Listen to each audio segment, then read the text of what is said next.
सर्वप्रथमे आपण माने समस्तंकु नूतन वर्ष 2025 उपलक्षे अनेक अनेक शुभेच्छा एवं शुभकामना। एही नुआ वर्षटी आपणकर जीवन रे अनेक गुड़िए खुशी नहीं करी आसु। बंधुगण, जदि आपणकर वृष राशि हुई थाए तेबे एही भिडियोटी को थरे मात्र शेष पर्यंत निश्चय देखंतु। आज रे भिडियोटी वृष राशि व्यक्तिविशेष मानक पाई बहुत ही खास एवं गुरुत्वपूर्ण अछि। आज रे भिडियो रे आमे आलोचना करिबा आसीबाकु थिबा नूतन वर्ष 2025 रे वृष राशि व्यक्तिविशेष मानकर जीवन रे कौन सबु बड़ परिवर्तन हेबाकु जाउअछि। वृष राशि व्यक्तिविशेष मानकर वार्षिक राशिफल विषय रे जानिबा। बंधुगण, मु जानिछि जे आपण बहुत गुड़िए भिडियो देखि सारिबिणी एही 2025 को नहीं, किंतु आज मु आपण मानक पाई जो कार्यक्रम नेकी आसी अछि यह समस्त भिडियो ठारू अलग अटे। कारण एही 2025 मसीहाटी आपण मानक पाई बहुत अधिक महत्वपूर्ण अटे। काहेकि ना एही वर्ष एक एमिति वर्ष अटे जो वर्ष रे शनिदेव राशि परिवर्तन करिवे, राहु मध्य राशि परिवर्तन करिवे, केतु एवं देवगुरु बृहस्पति मध्य राशि परिवर्तन करिवे। चारि गोटी बड़ बड़ प्रमुख ग्रह राशि परिवर्तन करिवे। शनिदेव प्रति 2.5 वर्षर थरे राशि परिवर्तन करिथांती। राहु केतु प्रति 1.5 वर्षर थरे राशि परिवर्तन करिथांती एवं देवगुरु बृहस्पति प्रति 1 वर्षर थरे राशि परिवर्तन करिथांती। तेबे आपण मानक पाई एही नुआ वर्ष 2025 केमिति रहिबा आसंतु जानिबा। आपण मानकु गोटे अनुरोध, भिडियोटी को शेष पर्यंत निश्चय देखंतु। एहा पूर्वरु जदि आपणकर भी वृष राशि हुई थाए एवं आपण भी ईश्वर को सच्चा हृदय भक्ति करंती, विश्वास करंती, तेबे एही भिडियोटी को लाइक करी कमेंट बॉक्स रे जय मां लक्ष्मी, जय जगन्नाथ अवश्य लिखि दियंतु। तेबे चलंतु जानिबा एही नुआ वर्ष 2025 आपण मानकर जीवन रे कौन सबु बड़ परिवर्तन आनी करी आसुअछि। केते शुभ फल आपण प्राप्ति करिवे किंबा अशुभ फल प्राप्ति करिवे आसंतु जानिबा। एही कार्यक्रम आपणकर जन्म राशि चंद्र राशि उपर आधारित। बंधुगण, राशि चक्रर द्वितीय राशि हेउछि वृष राशि एवं आपणकर राशिर अधिपति हेउछंती शुक्रदेव एवं शुक्रदेव आपणकर दशम भावरे शनिक सहित विराजमान अछंती। आपणकर तृतीय भावरे मंगल विराजमान अछंती। आपणकर पंचम भावरे केतु विराजमान अछंती। आपणकर प्रथम भावरे देवगुरु बृहस्पति विराजमान अछंती। आपणकर सप्तम भावरे बुध विराजमान अछंती। आपणकर अष्टम भावरे सूर्य विराजमान अछंती एवं आपणकर एकादश भावरे राहु विराजमान अछंती। यह आपणकर जनवरी 2025 रा ग्रह स्थिति अटे एवं बड़ ग्रह माने केबे राशि परिवर्तन करिवे ना 30 मार्च को शनिदेव आपणकर कुंभ राशि बाहरी आपणकर मीन राशि रे चलन करिवे, माने कि आपणकर एकादश भाव को चलन करिवे। 15 मई को देवगुरु बृहस्पति आपणकर लग्न भाव को छाड़ी मिथुन राशि रे माने आपणकर द्वितीय भाव रे चलन करिवे एवं 18 मई को राहु एवं केतु दुईटी ग्रह राशि परिवर्तन करिवे। राहु आपणकर कुंभ राशि को चलन करिवे, माने दशम भाव को चलन करिवे एवं केतु आपणकर चतुर्थ भाव को माने सिंह राशि को चलन करिवे। सबुठ प्रथमे जानिबा देवता मानकर गुरु देवगुरु बृहस्पति अत्यंत शुभ ग्रह आपणकु केउ प्रकार फल प्रदान करिवे एही नुआ वर्ष 2025 रे। देखंतु 15 मई पर्यंत देवगुरु बृहस्पति आपणकर प्रथम भाव अछंती। गुरु एठारे बसी आपणकर पंचम भाव, सप्तम भाव एवं नवम भाव को देखुचंती। तो 15 मई पूर्वरु आपणकर घर को विवाह प्रस्ताव मान आसी पारे। आपणकर घरे आपणकर विवाह को नहीं आलोचना हुई पारे। काहेकि ना गुरुंकर सप्तम दृष्टि आपणकर विवाह घर उपर को रहुअछि, तो आपणकर विवाह फाइनल मते हुई पारे। गुरु एठारे बसी आपणकर ज्ञान को बढ़ाउछंती, एथिरे कोनोसी संदेह नाही। गुरु आपणकर प्रथम भाव बसी आपणकर ज्ञान को बढ़ाउछंती, आपणकर मैच्योरिटी लेवल को बढ़ाउछंती। गुरु एठारे बसी आपण को शिक्षा देले, गुरु एठारे बसी आपणकर ज्ञान को बढ़ेले, गुरु एठारे बसी आपणकर कम्युनिकेशन स्किल को बढ़ेले। तो फास्ट कथा है कि आपणकर विवाह फाइनाल होई पारे एवं जो व्यक्ति विशेष माने संतानर कामना रखिथिले, संतानर प्लानिंग करुथिले, तो 15 मई पूर्व आपण संतानर प्लानिंग करि पारिबे। समय आपणक पई बहुत भल अछि। आपणको संतान सुख निश्चिंत प्राप्ति होई पारे, कारण गुरुंकर पंचम दृष्टि आपणकर पंचम भाव उपर को रहुअछि। संतान सुख निश्चिंत प्राप्ति हेबा 15 मई पूर्व आपण आपणकर शिक्षा क्षेत्र में बहुत अधिक उन्नति करिवे।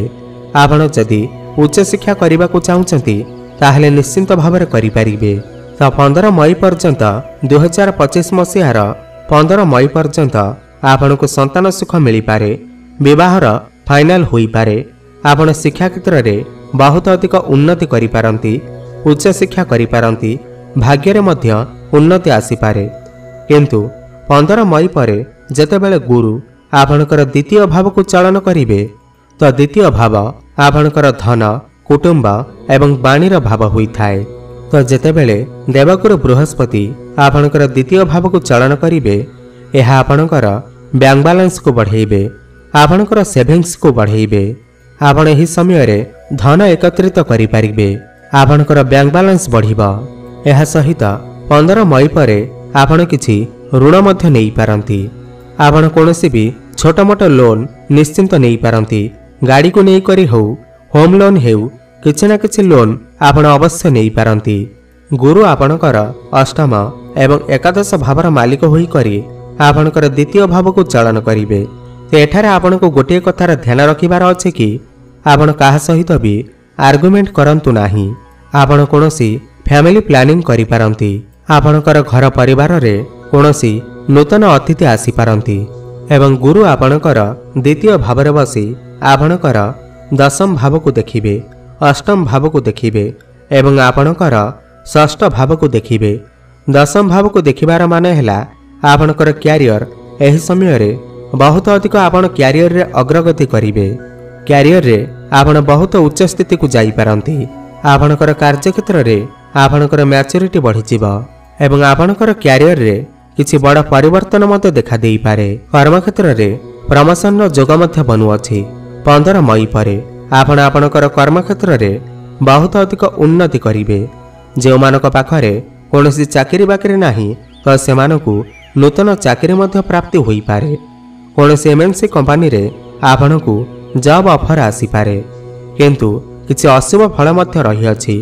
गुरु आपणकर षष्ठ एवं अष्टम भाव को मते देखुछंती। यार माने हेउछि 15 मई परे आपणकर शत्रु बढ़ी पारंती। आपण आपणकर खाद्यपेय उपरे टिके नियंत्रण रक्षा करंतु। आपणकर पेट जनित समस्या देखा देई पारे, गैस भली समस्या देखा देई पारे, लिवर एवं डाइजेशन रे समस्या देखा देई पारे। सेथिपाई आपण बाहर खाद्यपेय खाइबा ठारू वंचित रुहंतु। एबे कथा हेबा शनि ग्रहक विषय रे। शनि ग्रह आपणक पाई बहुत महत्वपूर्ण ग्रह अटंती। शनिदेव आपणकर भाग्य भावर मालिक अटंती, माने आपणकर नवम भावर मालिक अटंती एवं आपणकर दशम भावर मालिक मध्य शनिदेव अटंती। एवं शनिदेव 30 मार्च पर्यंत आपणकर दशम भावरे क्यारियर भावरे विराजमान रहिबे एवं 30 मार्च को शनिदेव आपणकर एकादश भाव को लाभ भाव को चलन करिवे एवं पूरा वर्ष शनिदेव आपणकर एकादश भावरे रहिबे। एवं एकादश भाव आमर इच्छार भाव होइथाए, इच्छा पूर्तिर भाव होइथाए, लाभर भाव होइथाए, प्रॉफिटर भाव होइथाए, आमर इनकमर भाव होइथाए। तो जेबे नवम एवं दशम भावर स्वामींकर कनेक्शन एकादश भावरे बनिब, शनिदेव एठारे 30 वर्ष पर आसुछंती। तो एठारे आपण किछि नुआ नुआ जिनिस किनिबार आपण देखा जाई पारंती। काहेकि ना शनिदेव जो स्थान रे बसी थांती सही स्थानर वृद्धि करि थांती। माने कि 30 मार्च परे आपण कोनोसी बिल्डिंग नहीं पारंती, कोनोसी फ्लैट नहीं पारंती, कोनोसी जानवाहन इत्यादि क्रय करि पारंती किंबा गृह निर्माण आदि करि पारंती, कोनोसी इलेक्ट्रॉनिक जिनिस किनि पारंती, कोनोसी मेसिन किनि पारंती। आपण लेखिक रखंतु 30 मार्च परे आपण किछि ना किछि जिनिस अवश्य किनि पारंती। एही समय आपणक पाखकु चारि दिगरु धन आसीब। धन आसीबार समस्त मार्ग खोलीजिब। चारि दिगरु आपणकु लाभ ही लाभ प्राप्ति हेब। एवं जो व्यक्तिविशेष मानकर कंस्ट्रक्शन काम अछि, मैन्युफैक्चरिंग काम अछि, कोनोसी इंडस्ट्रियल काम अछि, आपणकर कोनोसी फैक्ट्री अछि, तो शनि एठारे बसी आपणको निश्चिंत भाव में फायदा देबे। काहेकि ना शनिदेव आपणकर एकादश भाव में अछंती। एकादश भाव इच्छा पूर्तिर भाव होइथाय। आपणकर मनर समस्त इच्छा पूर्ण होइथाय। आकस्मिक धन लाभर मध्य जोग बनुअछि।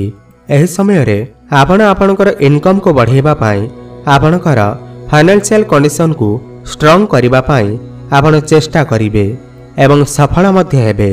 देखंतु गुरु आपणकर धन स्थान रे एवं शनि आपणकर लाभ स्थान रे, माने धन लाभर पूरा संभावना बनुअछि। आपण सुनिकी खुशी हेबे जे 30 मार्च परे समय आपणक पाई बहुत भल आसुछि। आपणकर क्यारियर रे ग्रोथ होई पारे, लाभ ही लाभ होई पारे। 30 मार्च परे आपण कोनोसी बड़ इन्वेस्टमेंट करि पारंती, बड़ कार्यर आरंभ करि पारंती, कोनोसी जिनिसर क्रय करि पारंती। काहेकि ना शनिदेव आपण मानक पाई जोगकारक ग्रह अटंती। आपण लेखिक रखंतु जे 30 मार्च परे आपण समस्त क्षेत्र रे निश्चिंत उत्तीर्ण करिवे। एबे आसंतु जानिबा राहु एवं केतुंक विषय रे। देखंतु 18 मई पर्यंत राहु आपणकर एकादश भाव में अछंती, केतु आपणकर पंचम भाव में अछंती। किंतु 18 मई को राहु आपणकर दशम भाव को चलन करिवे एवं केतु आपणकर चतुर्थ भाव को चलन करिवे। देखंतु 18 मई पर तो आहुरी अधिक चमत्कार हेब। राहुंकर परिवर्तन आपणकर क्यारियर भाव को हेब। पूरा 18 वर्ष पर राहु आपणकर क्यारियर भाव को आसीछंती। आपणकु चतुर एवं चालाक बनैबे। माने 18 मई पर आपण कम परिश्रम रे बहुत अधिक लाभ प्राप्ति करि परिबे। परिश्रम कम एवं लाभ अधिक, एही भली परिस्थिति आपण देखिबा को पाइबे। राहु हेउछंती आकस्मिक ग्रह। आकस्मिक आपणकु लाभ आनी देई थांती। राहु जेतेबेले आपणकर क्यारियर भाव को आसीबे, ता आपणकर क्यारियर रे निश्चिंत भाव रे किछि ना किछि परिवर्तन आसीब। हुए तो आपणकर ट्रांसफर होई पारे किंबा आपणकु उच्च पदवीर प्राप्ति होई पारे। राजनीति करुथिबा लोकमानक पाई 18 मई परर समय अत्यंत शुभ अटे। 18 मई पर आपण देखिबे आपणक पाखरे किछि भी चाकरी बाकरी नथिब, अकस्मात आपणक पाखकु कोनोसी चाकरी पळे आसीब। एही भली स्थिति देखा देई पारे। आपणकर क्यारियर रे आपण अकस्मात उन्नति करिवे, जहा आपण स्वप्नर सुता भाबी नथिबे। किंतु आपणकु गोटे कथा कहिबाकु चाहिबे, शनि जेतेबेले आपणकर एकादश भाव को चलन करिवे, ता आपणकर प्रथम भाव को देखिबे, चंद्रमा को देखिबे, तो एहा द्वारा आपणक भितरे टिके अलसुआपण देखा देई पारे। आपण ओभर थिंकिंग करि पारंती। अधिक भाबिबा जोगु, अधिक चिंता करिबा जोगु मुंड बिंधा भली समस्या देखा देई पारे। एवं शनि एठारे बसी आपणकर पंचम भाव को मध्य देखिबे। तो एही समय रे आपण आपणकर प्रेम जीवन को नहीं बहुत अधिक भाबिबा जोगु, बहुत अधिक चिंता करिबा जोगु आपणकर टिके माइग्रेन भली समस्या देखा देई पारे। एथिपाई आपण बहुत अधिक चिंता करंतु नाही, अधिक भावंतु नाही। 30 मार्च परे आपणकर प्रेम जीवन रे खुशी फेरी आसीब। जेउ मानकर कथावार्ता बंद होई जाइथिला, ब्रेकअप आदि होई जाइथिला, तो सेमानकर पुणी थरे कथावार्ता मध्य होई पारे। किंतु आपण ओभर थिंकिंग करंतु नाही, कोनोसी जिनिस को नै अधिक भावंतु नाही, नहले समस्या रे पड़ी पारंती। एवं शनिकर दृष्टि आपणकर अष्टम भाव पर को मध्य रहुअछि। अष्टम भाव को देखिबार माने हैला एही समय रे आपण कोनोसी गुप्त ज्ञानर अध्ययन करि पारंती। रिसर्च क्षेत्र रे थिबा लोकमानक पाई एही समय अत्यंत शुभ अटे। एही समय रे आपणकर मन ज्योतिष आड़ को जाई पारे, कोनोसी तंत्र विद्या आड़ को जाई पारे। एही 2025 रे आपण किछि नुआ नुआ जिनिस शिखि पारंती। एहा परे केतु आपणकर चतुर्थ भाव को चलन करिवे। चतुर्थ भाव आपणकर समस्त सुखर भाव होइथाय, मांकर भाव होइथाय। आपण टिके आपणकर मांकर स्वास्थ्य उपरे टिके ध्यान रखंतु। जॉइंट पेन भली समस्या, पादर किछि समस्या देखा देई पारे, एथिप्रति आपण टिके ध्यान रखंतु। बाकी न हेले आपण को समस्त क्षेत्र में सफलता ही सफलता प्राप्ति हेब। एबे आसंतु जानिबा किछि उपाय विषय रे जहा को करिबा द्वारा एही नुआ वर्ष 2025 रे जहा भी किछि असुभ रहुअछि ताहा दूर होई पारिबो। सर्वप्रथमे तो आपण शुक्रंकर बीजमंत्र जप अवश्य करंतु। ओम द्रांग द्रिंग द्रंग सह शुक्राय नमः 108 थर प्रत्येक दिन जप करंतु। खास करी शुक्रवार दिन करंतु, शुभफल प्राप्ति हेब। माँ लक्ष्मीकर आराधना करंतु एवं शनि चालीसार पाठ करंतु। आपणकर भाग्य उन्नति हेबा सहित आपण समस्त क्षेत्र में उन्नति करिवे। धन्यवाद।